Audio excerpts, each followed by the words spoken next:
कहानी है भीमराज नाम के एक किसान की, जो न सिर्फ मेहनती था बल्कि ईमानदारी का दूसरा नाम भी था। भीमराज खेत में हल चला रहा है, पत्नी चाय ला रही है, दो छोटे बच्चे खेल रहे हैं। भीमराज मुस्कुराकर, जब तक खेत है तब तक उम्मीद भी जिंदा है। एक दिन गांव में एक निजी कंपनी आई। उन्होंने किसानों से कहा, अगर आप हमें जमीन बेच दें तो आपको मोटा मुनाफा मिलेगा। कंपनी एजेंट, भीमराज जी, आपकी जमीन के बदले हम आपको 15 लाख रुपए देंगे। भीमराज गंभीर होकर, मैं अपनी जमीन नहीं बेचूंगा, यही मेरी माँ है, मेरी रोजी रोटी है। कंपनी एजेंट गुस्से में, सोच लीजिए वरना पछताइएगा। बाकी किसानों ने लालच में आकर जमीन बेच दी।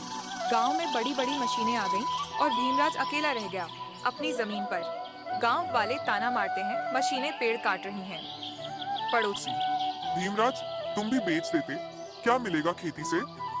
भीमराज, रोटी, इज्जत और चैन की नींद। कुछ ही महीनों में सब कुछ बदल गया। पेड़ कटे, मिट्टी बंजर हो गई और पानी जहरीला हो गया। अब गांव वाले पछता रहे थे। अस्पताल की लाइन, बच्चे बीमार, किसान दुखी। तभी भीमराज ने ठान लिया, वह गांव को बचाएगा। भीमराज प्रशासन के पास गया, शिकायत दर्ज करवाई। भीमराज, हम किसान हैं पर कमजोर नहीं, हमारी जमीन को जहर नहीं बनने देंगे। भीमराज की सच्चाई और संघर्ष रंग लाया और गांव में फिर से हरियाली लौट आई। पेड़ लग रहे हैं, स्कूल बन रहा है, किसान फिर से खेतों में काम कर रहे हैं। गांव वाले, माफ करना भीमराज, हमें आपकी बात अब समझ में आई।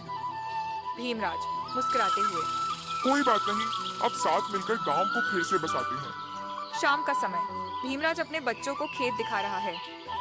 भीमराज, बेटा, ये खेत सिर्फ मिट्टी नहीं, ये हमारी पहचान है, इसे बचाना हमारा धर्म है। इतनी भावनात्मक धुन के साथ, किसान सिर्फ अन्नदाता नहीं होता, वो समाज का असली रक्षक भी होता है। आपको ये कहानी पसंद आई हो तो वीडियो को लाइक करें, शेयर करें और चैनल को सब्सक्राइब करना न भूलें। सच्चाई और संघर्ष की ऐसी कहानियों के लिए जुड़े रहिए हमारे साथ।